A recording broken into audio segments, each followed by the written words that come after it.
palestra hoje. O Senhor Azevedo vai ler uma página para nós.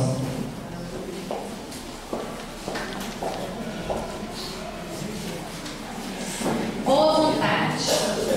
Vede prudentemente como andais. Paulo, Efésios 5:15. Boa vontade descobre trabalho. Trabalho opera a renovação. Renovação encontra o bem. O bem revela o espírito de serviço. O espírito de serviço alcança a compreensão. A compreensão ganha a humildade. A humildade conquista o amor. O amor gera a renúncia. A renúncia atinge a luz. A luz realiza o aprimoramento próprio. O aprimoramento próprio santifica o homem. O homem santificado converte o mundo para Deus. Caminhando prudentemente pela simples boa vontade, a criatura alcançará o divino reino da luz.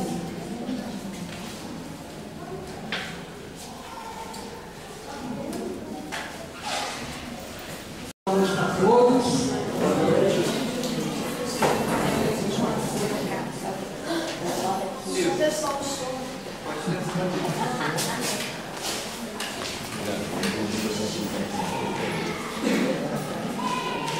O pensador ali oficial vai fazendo o trabalho dele, a gente vai começar.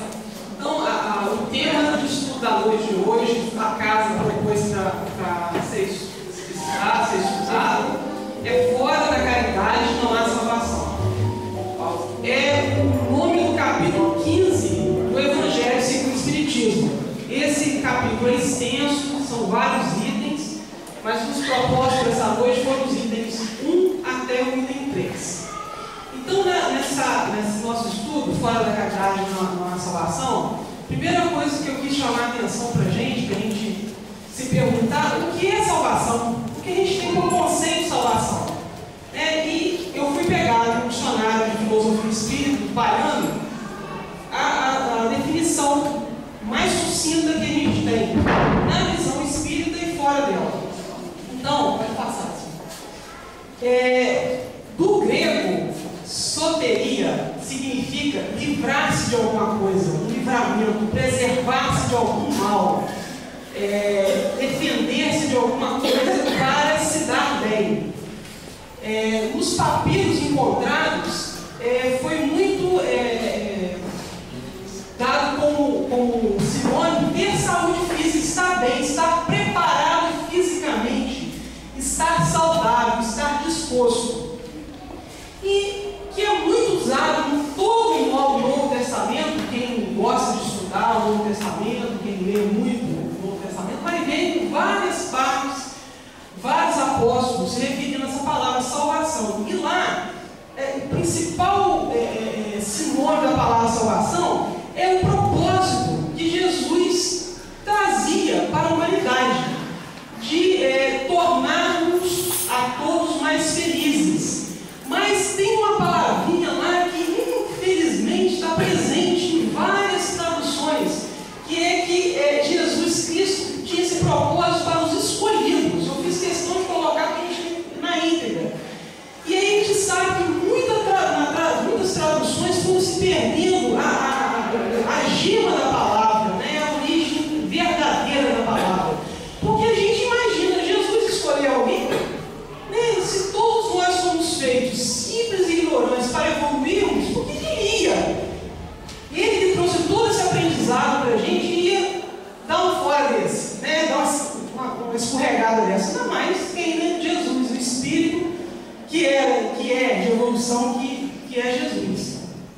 Então a gente vai ver que, na verdade, ser escolhidos aí, todos nós somos.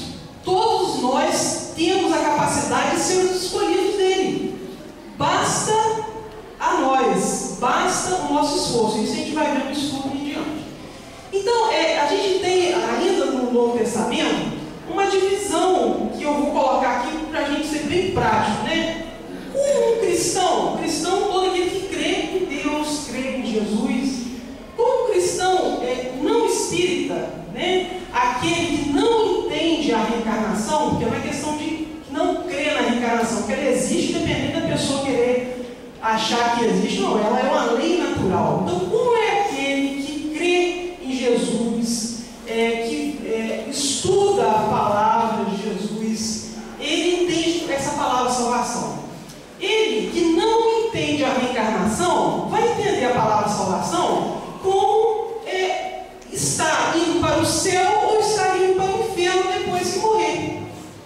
Então, se ele quiser ir para o céu, ele vai querer se dar bem, ele vai procurar se melhorar, procurar seguir todas as condutas morais que Jesus nos deixou. Então, ele vai se esforçar para tentar chegar a esse céu que lhe foi prometido.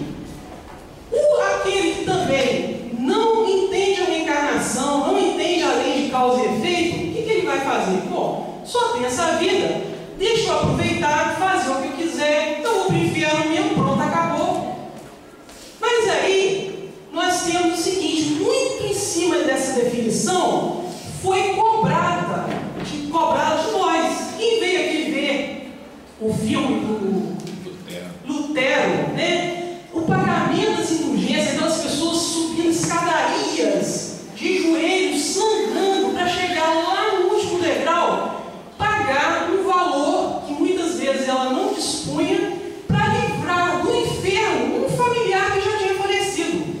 Então, essa ideia de ser um inferno trouxe para as pessoas a ideia que eu posso, então, me ver livre do inferno se eu pagar promessas, eu me autoflagelar, eu me isolar, né? Então eu dei exemplos ali, eu pagar as indulgências, eu deixar de comer alguns alimentos, e aí a gente vai ver que isso daí não é racional, porque a doutrina espírita, ela nos explica, ela nos esclarece, que isso daí é uma coisa, então se eu não promovi o bem a alguém, então eu posso me ver livre daquela culpa, se eu deixar de comer carne, ou se eu deixar de vestir uma roupa.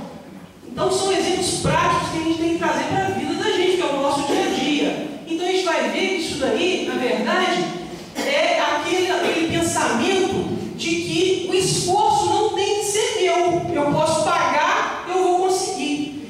E aí, vem o Espiritismo mostrar para a gente que não é isso. Nós somos responsáveis por tudo que fazemos. A lei da causa e efeito, nós temos várias encarnações, nós somos espíritos milenares. E aí vai dar essa ideia que a salvação é a oportunidade que eu tenho nessa encarnação de me dar bem daí para frente. Mas eu preciso me esforçar para estar seguindo essas leis morais que nos foram deixadas há mais de 2000 anos e que vários amigos da espiritualidade, através da própria doutrina espírita que surgiu, veio nos trazer essa misericórdia, esse refresco, deixar de molhar a pontinha do dedo na água. Então tem outra forma de eu conseguir me salvar, eu me dar bem. Então salvação é a oportunidade de eu me melhorar, de eu poder evoluir, né? E a gente vai em seguida continuar vendo isso. Pode seguir, Silvio, por favor. Aí, tem na questão 629 dos Espíritos, a pergunta que Kardec faz para os Espíritos: que definição se pode dar da moral? Bom, se eu tenho que ter a conduta moral, o que é conduta moral? O que é ser moral? É a regra do bem proceder. Isso é, de distinguir o bem do mal. Funda-se na observância da lei de Deus. Eu tenho a lei, ela está aqui para mim, me é explicada, eu tenho contato com ela. Então vamos segui-la, vamos observá-la, ver como eu posso utilizá-la no meu dia a dia, a fim de eu me transformar moralmente. Então, o homem procede bem quando tudo faz pelo bem de todos, porque então cumpre a lei de Deus. Aí Allan Kardec vai dar um comentário, uma notinha. Para a criatura humana que começa a se educar dentro da regra moral do Evangelho, a sua vida vai mudando pela transformação. E muita gente observa isso. Às vezes a pessoa, ela começa a frequentar uma religião, e eu vou deixar bem claro aqui que a salvação não é espiritismo, não. A salvação a gente encontra em várias religiões, e tem algumas pessoas que não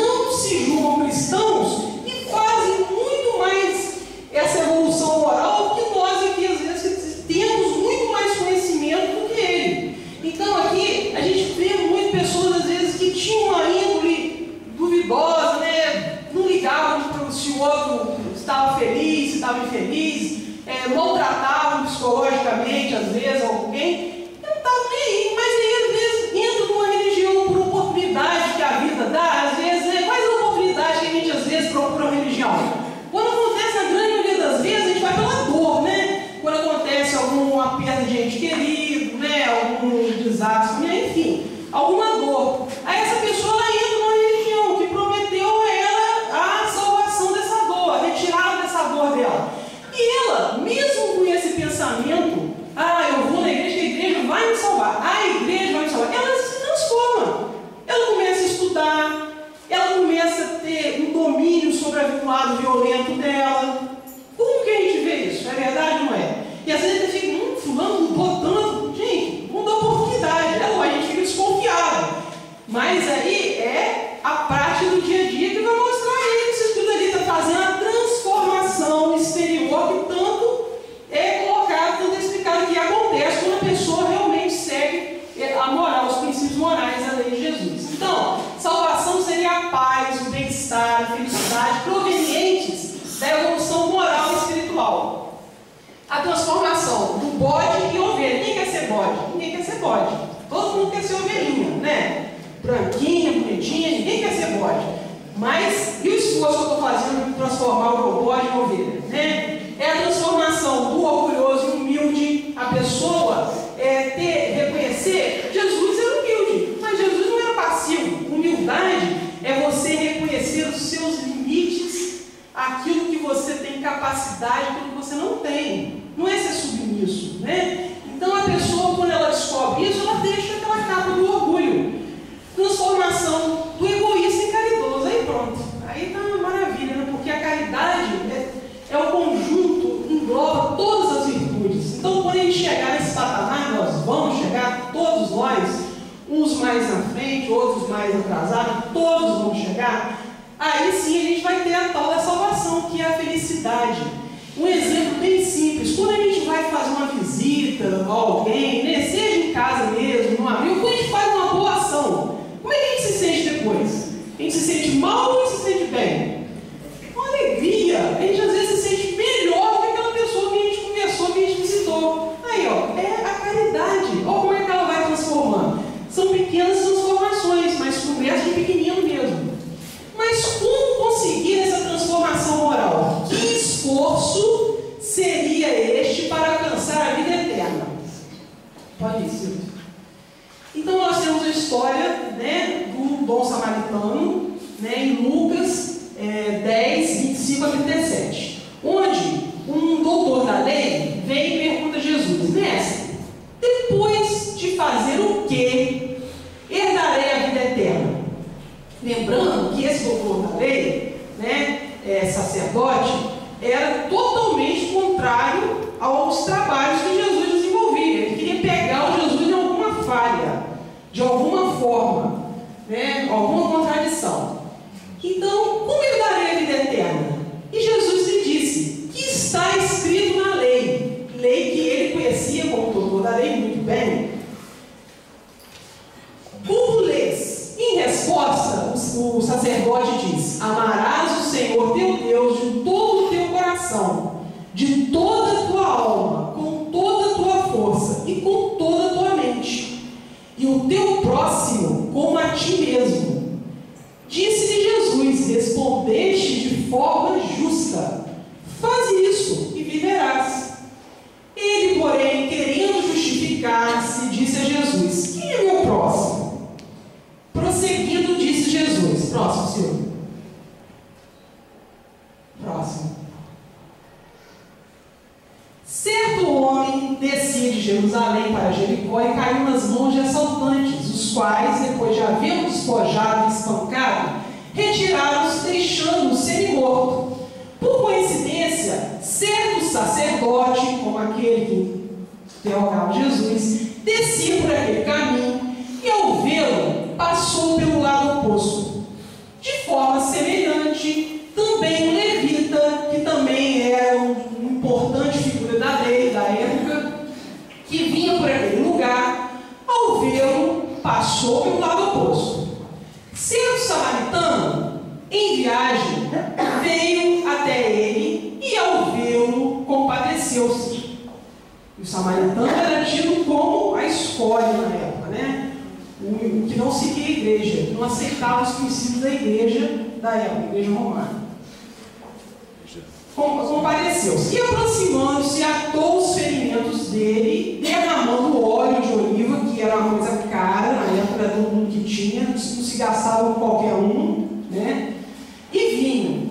Após colocá-lo sobre seu animal de carga, levou-o para uma hospedaria e cuidou dele. No dia seguinte, tirando 2 denários, que era a moeda da época, deu-os ao hospedeiro e disse: cuida dele, e o que gastares a mais, quando eu retornar, te pagarei.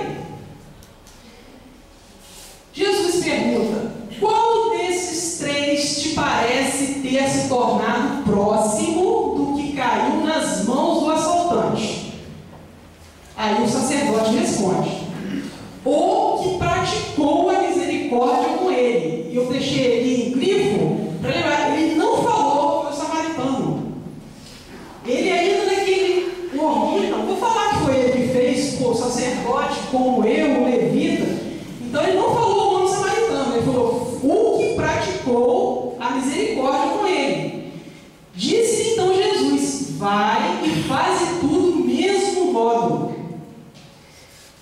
E aí, essa parábola nós temos, né, muitas lições para tirar, mas em objetivo da palestra de hoje, a parte importante que Jesus, hora nenhuma, fez a distinção para quem que vem a salvação, para quem que vem os princípios morais. Ali ele colocou tudo num bolo só, colocou os poderosos e aquele desprezado, aquele delegado segundo plano na época, em último plano na sociedade da época.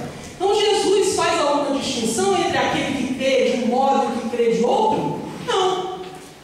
Visto que coloca o samaritano olhado como herético, isto é, contrário à época que foi definida pela igreja em matéria de fé, mas ele, que a princípio era aquele que não tinha fé, que não tinha religião, que não cria, foi ele que teve o amor ao próximo acima do ortodoxo, que faltou com a caridade. Então precisa ser poderoso para fazer a caridade? É outra lição que a gente tira, né? Ah, eu só vou deixar para fazer caridade porque aposentar, eu tiver tempo, agora eu não tenho dinheiro. Ah, agora eu estou muito ocupado. Agora eu tenho que ganhar dinheiro porque eu tenho filho para criar, eu tenho faculdade para pagar, no fundo. Eu tenho que ganhar dinheiro agora que eu tenho saúde. Eu não posso, agora não, depois. Jesus não considerou a caridade somente como uma das condições para a salvação, mas como a única condição para alcançá-la. Se houvessem outras a serem cumpridas, ele as teria dito. Próximo, senhor. Aí na questão 886 do Livro dos Espíritos, Kardec pergunta então aos Espíritos: qual o verdadeiro sentido da palavra caridade, como entendia Jesus? Então Kardec é objetivo, como sempre foi. Como Jesus via a caridade? O que é a caridade para Jesus? Ele já fala que é o conjunto de todas as virtudes, mas como ele via isso? E como ele passou isso para a gente? Benevolência para com todos, indulgência para as imperfeições dos outros, perdão das ofensas. Nota de Kardec: o amor e a caridade são complemento da lei da justiça, pois amar ao próximo é fazer-lhe todo o bem que nos seja possível e que desejáramos nos fosse feito. Tal o sentido dessas palavras de Jesus: amai-vos uns aos outros como irmãos. Essa é a definição de caridade.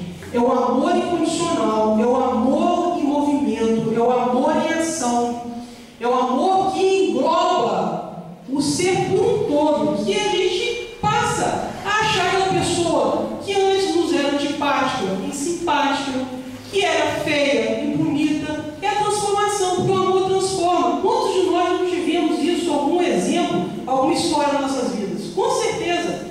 E ali, quando ele fala de benevolência, indulgência, das imperfeições, a gente às vezes não tem paciência nem de ouvir aquela história que um vovozinho está repetindo pela enésima vez. Ah, eu já ouvi, mas ele acha que é a primeira vez. São coisas assim que a gente nem tem paciência. Imagina o que tem pela frente, a gente tem que melhorar. Mas é o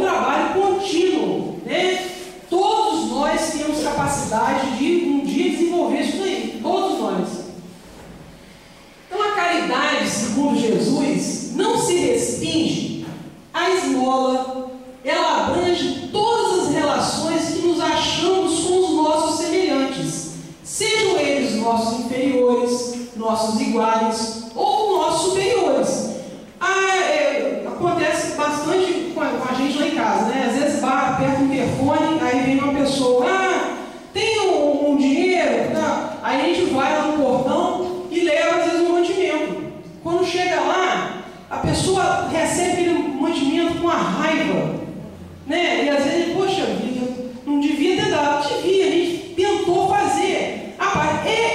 Isso aí é a caridade genuína? Não. Qual seria a caridade? Que, né, a gente tem que se melhorar muito. Eu chegar no portão perguntando, mas o que houve? O senhor está empregado, o senhor está desempregado, o senhor tem família, A gente para de fazer isso? Não para, gente, né? Se ele está nessa situação porque ele não quis trabalhar, ele quis estudar, ele não foi para frente porque ele não quis.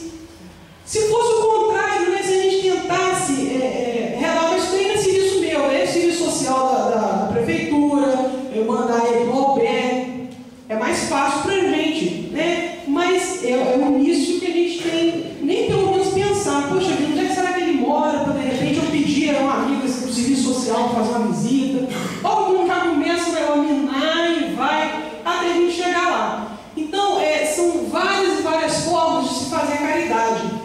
Mas a partir do momento que o amor está à frente, toda e qualquer caridade vai ser válida, mesmo aquela material. Às vezes a pessoa critica, poxa vida, fulano pegou um cachorro na rua, quanta gente pobre passando fome. Já é alguma coisa, gente. Aquele sentimento dela pelo cachorro, um dia vai ser pelo ser humano. Já é o início da estrada dela, a gente tem que respeitar isso daí. Respeitar as imperfeições das outras pessoas. Nós também estamos no mesmo barco, né? Então, ela nos prescreve a indulgência, porque da indulgência precisamos nós mesmos, e nos proíbe que humilhemos os desafortunados, contrariamente ao que se costuma fazer.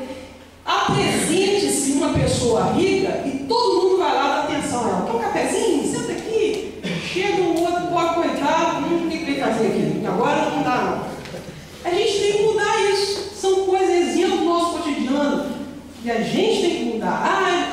A gente tem que tentar melhorar isso daí, começar a ver na gente. Então, uma coisa ali que eu grifei que eu achei muito interessante, a gente tem que ter muito cuidado. Se eu não faço o mal, mas eu não faço mal para ninguém, mas eu também não faço o bem. E se eu deixo de fazer o bem, eu já estou fazendo mal.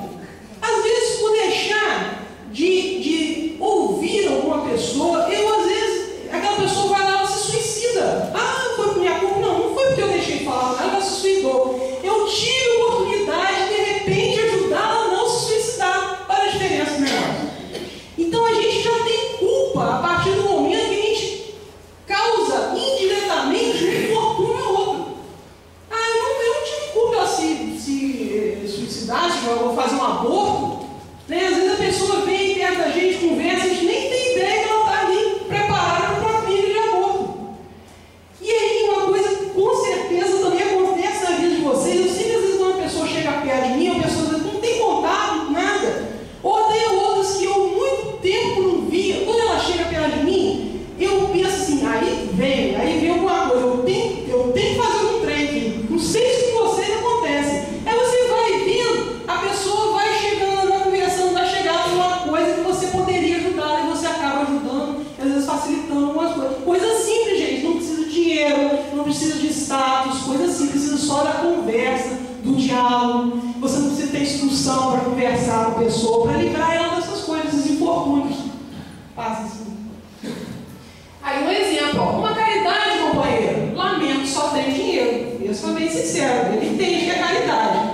Né? A esmola é uma forma, mas não é a principal, não é a genuína que Jesus deixou um ensinamento para a gente. Próximo. Então, o homem verdadeiramente bom procura elevar aos seus próprios olhos aquele que lhe é inferior, diminuindo a distância que os separa. Eu, no meu internato de medicina, eu aprendi muito com técnica de enfermagem. Aprendi a passar sonda, aprendi a pegar a veia.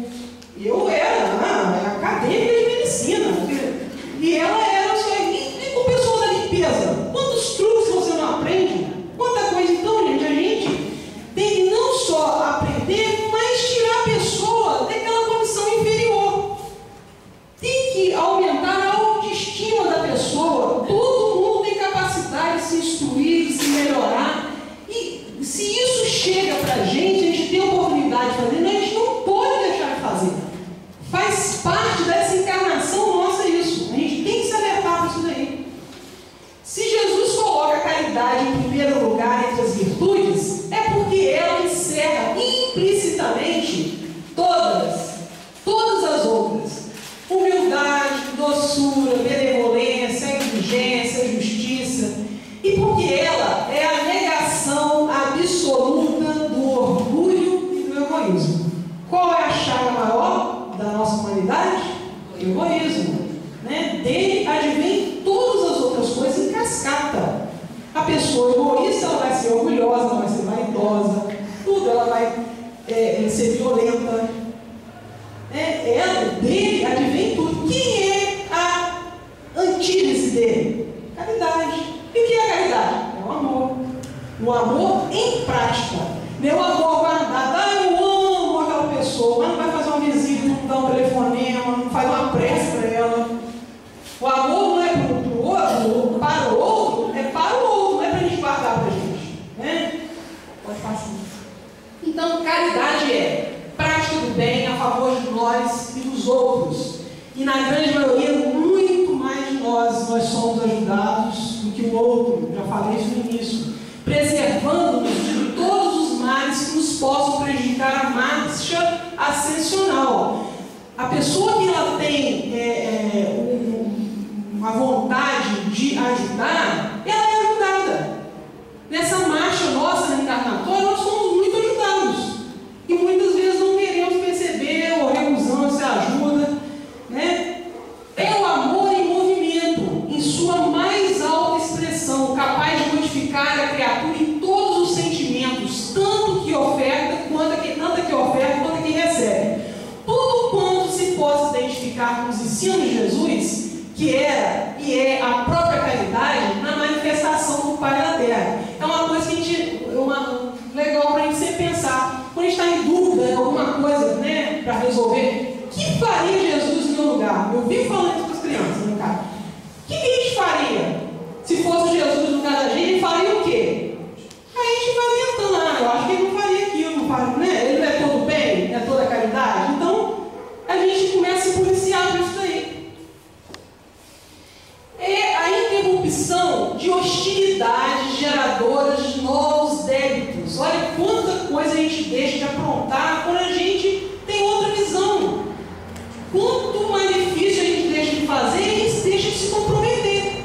Né? Quanto débito eu deixo de criar quando eu não faço mal, quando eu tento melhorar, eu tento aplicar a doutrina da moral, das leis morais. O esquecimento das ofensas transmutando toda a violência em paz para os sentimentos. Será que existiriam todas essas guerras se todo mundo respeitasse o outro? Né? Tanta violência? Né? Não teria nada disso daí. Né? Quanto comprometimento encarnatório nessas criaturas, né? Em nós mesmos. Né? Reconciliação com verdugos ou vítimas, ressarcimento de dívidas com o bem praticado adversários de ontem ou mesmo a não adversários. Divaldo conta em uma das suas várias fitas, né, a respeito de um obsessor que o perseguia diuturnamente, em especial à noite. Ele tinha vestimenta, ele visualizava aquele espírito como um sacerdote, né, vestimenta de sacerdote.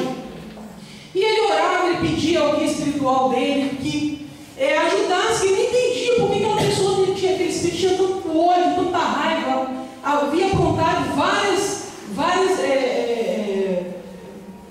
ciladas até para desencarne de Divaldo, e a espiritualidade sempre o ajudando. Por quê? Porque ele procurava sempre essa ajuda, né? Porque ele era melhor que nenhum de nós, porque ele sempre procurava orar, pedir ajuda, porque ele queria entender por que aquele espírito tinha tanto ódio dele, poder ajudar aquele espírito e poder, né, também ressarcir aquela dívida que talvez tivesse com ele. E isso foram anos, quando foram anos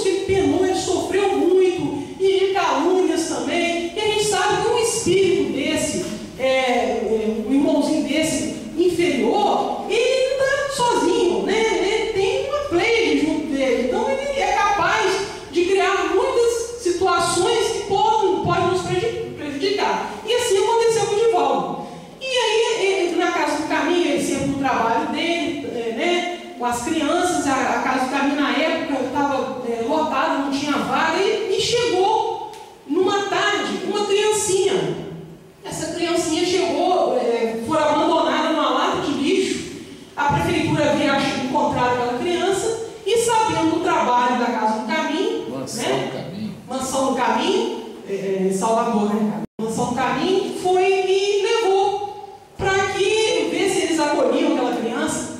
E aí veio a senhora responsável por isso falar: Divaldo, eu sei que nós não temos vaga, olha, o que a gente vai fazer, Divaldo? Aí ele já ia dizer: mas não tem vaga, vamos ver uma outra instituição. Aí ele olhou aquela criança: mas é mais um filhinho nosso, né? E foi, abrigou aquela criança. E aí, pessoal, que é muito bonito. Na mesma noite, aquele espírito que há muitos anos, ele relata, há mais de 20 anos o vinha perseguindo, foi ele e agradeceu, porque aquela criança tinha sido a mãe dele. A história é o Máscara de Ferro, ele apresentava uma máscara. Ele se apresentava de volta com uma máscara de ferro, né? A Sueli Schubert. A Sueli naquela de estrelas. Semeadores. Semeador de estrelas, esse livro, essa história tá nesse livro. O anel, dá água pra ela. O anel, o sol da água pra ela. E aí, olha só, ele se viu livre, né? Livre, entre aspas, um trabalho dele. Né? E aí esse espírito viu que ele realmente era aquilo que ele pregava, naquelas palestras, nos seminários, o amor em ação, a caridade. Ele falou: se ele faz isso, então peraí, eu não posso fazer mal a ele, eu tenho que modificar. Foi um espírito resgatado. Olha só, trabalhador, né? Se tornou um trabalhador da mansão do caminho. Né? Foi o que ajudou? Né? Essa reconciliação de verdugos, a gente não sabe a quem nós fizemos mal. O esquecimento do passado, que graças a Deus vai ser, que é mais uma forma de caridade. A gente não sabe que dentro da família da gente, se a gente tem um inimigo do passado, um amigo, a gente não sabe. Então, como a gente não sabe, a gente tem a responsabilidade de sempre manter o amor, a caridade, né? O bom relacionamento, né? A boa convivência. Substituir sentimentos malévolos pelo mais puro amor ao próximo, sensibilizando adversários ferrenhos que espreitam-nos. A espiritualidade está em toda parte. Nós somos mais observados do que a gente pensa que somos, né? E muitas vezes na reunião mediúnica vai se cobrar daquele que está doutrinando, aquele irmãozinho que veio naquela sessão, aquele espírito muitas vezes naquele dia, naquela hora da reunião e em outros dias, vai acompanhar aquele doutrinador para ver se aquilo que ele realmente falou, aquelas palavras de harmonia, de paz, de refrigério, se realmente ele põe em prática na vida dele. E é o nosso exemplo diário, não só para os encarnados, mas também para os encarnados. Nos espreitam do plano invisível, podendo transformá-los mais tarde em amigos valiosos, como aconteceu com o Divaldo. Passa isso aí. Então o amor, a caridade é o amor que cobre a multidão dos pecados. E a reencarnação é a maior prova da caridade que nós temos. Como explicar sem a reencarnação nossos queridos que nascem com problemas físicos, com doenças crônicas? Como explicar? Por que uns seriam melhor do que outros? Por que uns nascem ricos, outros pobres? Felizes e infelizes? Saudáveis e sem saúde? Jesus é caridoso? Jesus é todo amor? Como explicar isso bem sem a reencarnação? Por quê? A reencarnação nos mostra que nós somos espíritos milenares e somos responsáveis por todos os nossos atos, de hoje, de ontem e de amanhã. Então, a maior prova de caridade é a oportunidade que temos de nos melhorarmos, de nos salvarmos, que a salvação é justamente essa felicidade que se vai encontrar na nossa evolução moral, na nossa evolução espiritual. Então, sede bons e caridosos, eis a chave. Olha lá, a chave, não tem porta nenhuma não, né? Mas eis a chave, eis o segredo, né? A chave dos céus, que tendes em vossas mãos. Todo mundo tem ela. Ninguém é melhor que ninguém é escolhido. Pode passar. E aí nós temos uma outra historinha do espírito negro lúcido do livro Jesus no Lar, né? Psicografia de Chico Xavier. Traz essa história que resume muito o que a gente está falando sobre a caridade na noite de hoje. Então nós vamos na montanha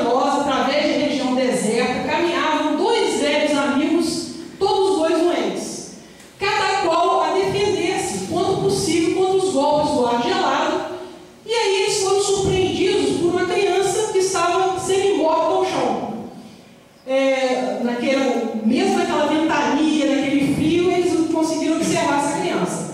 Um deles fixou, olhou aquele achado e falou irritado: pode passar, senhor.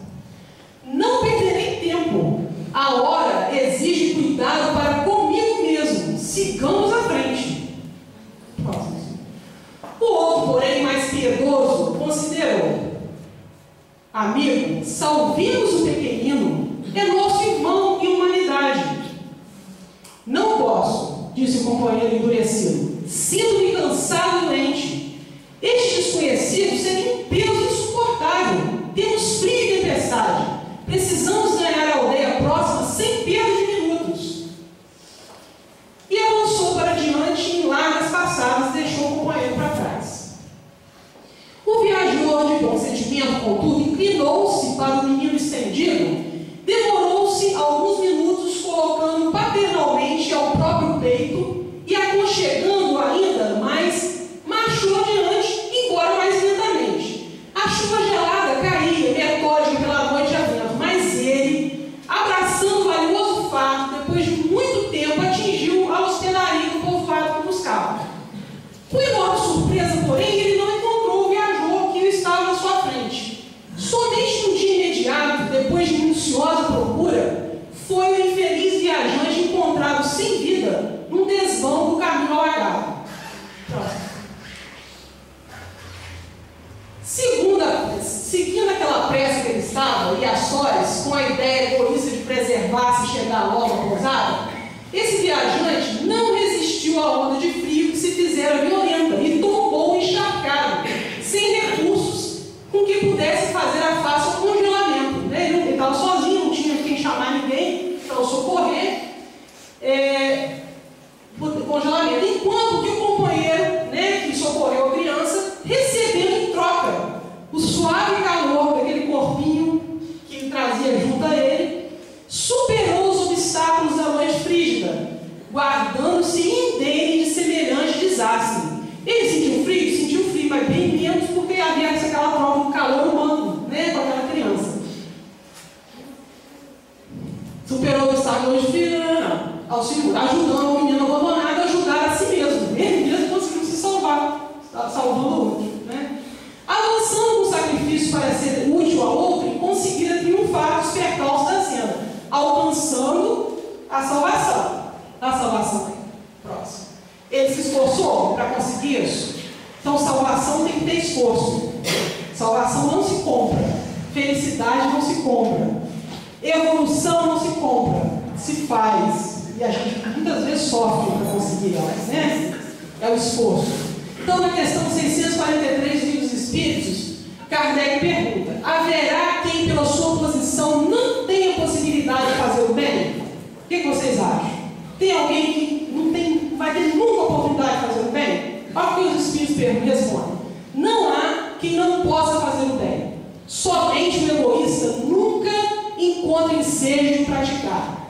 Basta que esteja em relação com outros homens para que se tenha ocasião de fazer o bem. E não há dia da existência que não ofereça a quem não se ache cego pelo egoísmo oportunidade de praticá-lo. Porque fazer o bem não consiste para o homem apenas ser caridoso, mas ser útil. E daí vem a caridade. Na medida do possível, todas as vezes que o seu concurso venha a ser necessário. Então, na medida do possível, no nosso dia a dia, na relação nossa com outras pessoas, da importância de não isolar-se para conseguir a salvação. Você não precisa se isolar, pelo contrário, você tem que se ajuntar, comunicar, corresponder. É o dia a dia nosso. Na medida do possível. Exagero, Às vezes a pessoa vai ver o outro, vai lá, pega tudo que ela tem dentro de casa e dá para outra pessoa. É assim também? Não, na medida do possível, ela vai ajudar. Agora, se tem como fazer alguma coisa, todo mundo tem uma possibilidade de ajudar. Na medida do possível, todos nós temos. Fácil. Então, agora a gente vai ter uma sensibilização que eu achei muito bonita, do autor espírita também, a respeito de tudo que a gente conversou na noite de hoje.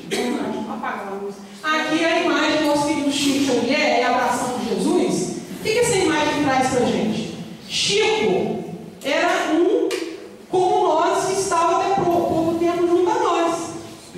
Né? É um espírito que sofreu doenças, calúnias. Cadê o Chico? Se um pulou, gente. Então eu estava achando que acabou rápido, mas parece mais demorado. Vamos lá. Vou acabar de falar do Chico, né? Então o Chico era um como nós. E ele, com certeza, evoluiu muito nessa encarnação. Olha quanto que essa criatura ajudou outras pessoas. O filme de sábado agora que foi passado aqui, As Mães de Chico Xavier. Quanto conforto, gente. Quanta alegria aquelas cartas traziam para aquelas mães, para aquelas famílias. É um pico no oceano do trabalho dessa criatura. Esse espírito desenvolveu nessa encarnação. Né? Todos nós podemos um dia, e vamos, e estamos no nosso dia a dia abraçando, né, a Jesus. O que é abraçar Jesus? É abraçar o nosso irmão, abraçar as dificuldades, ajudar. Né? Então, na questão 646, Kardec ainda pergunta ao Espírito: está subordinado a determinadas condições o mérito do bem que se pratique? Ou seja, será de diferentes graus um mérito que resulta da prática do bem? Então, se a Alcione faz uma coisa, ela vai ter um mérito e eu vou ter outro, dependendo do jeito que eu fiz. Um vai ter mais mérito que o outro. O mérito do bem está na dificuldade em praticá-lo.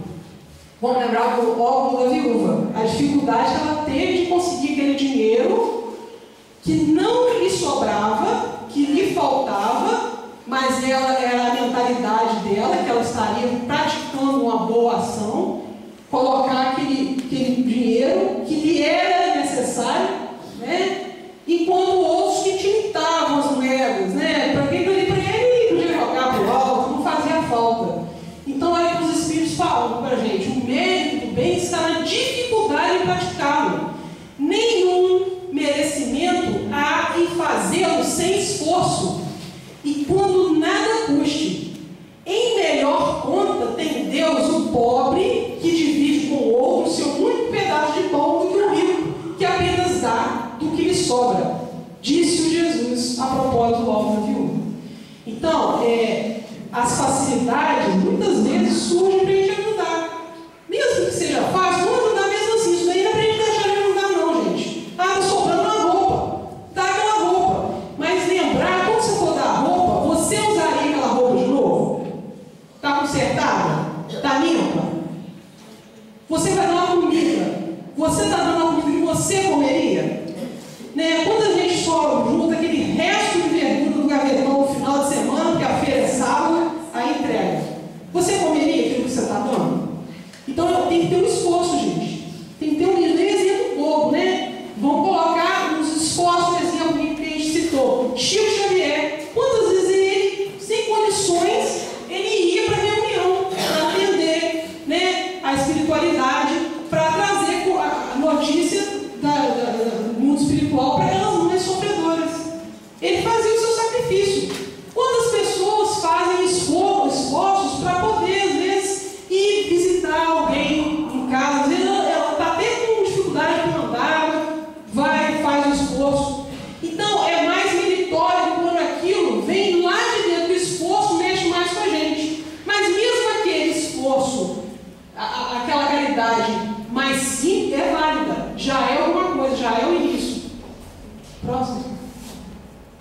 Então, mesmo que falte sentimento no coração de quem faça a doação, esta já é abençoada por enxugar lágrimas. Quem ainda não tem condições de doar com amor, que continue a fazê-lo por qualquer outro motivo. Que a maturidade no amanhã surgirá para lhe ensinar a verdadeira fraternidade. Próximo. Então, na questão 642, Kardec me pergunta: para agradar a Deus e assegurar a sua posição futura, bastará que o homem não pratique o mal? É aquilo que eu comentei no início, né? Não. Cumpre fazer o bem no limite de suas forças. Então, não basta não fazer o mal. Não, eu não faço mal a ninguém, eu estou quieto no meu canto. Não basta isso. Né? Não. Cumpre fazer o bem no limite de suas forças. Por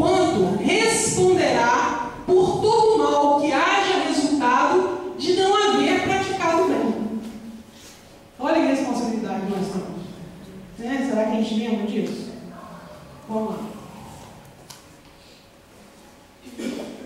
Esse é o último. Pode ser. Sem amar ao próximo como a nós mesmos, não haverá evolução moral e espiritual na encarnação atual e nem nas próximas encarnações. Então, fora da caridade não há salvação. Sem o amor não haverá evolução. Né? É o resumo, né, dessa frase, que se a gente estudar, tem horas e horas para a gente aprender muita coisa. Né? Próximo. A figura de novo, Chico Xavier, a ação de Jesus. Próximo, sim. E agora a gente vai apagar essa bagaça mais alta aqui.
Famílias inteiras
fazer a massa.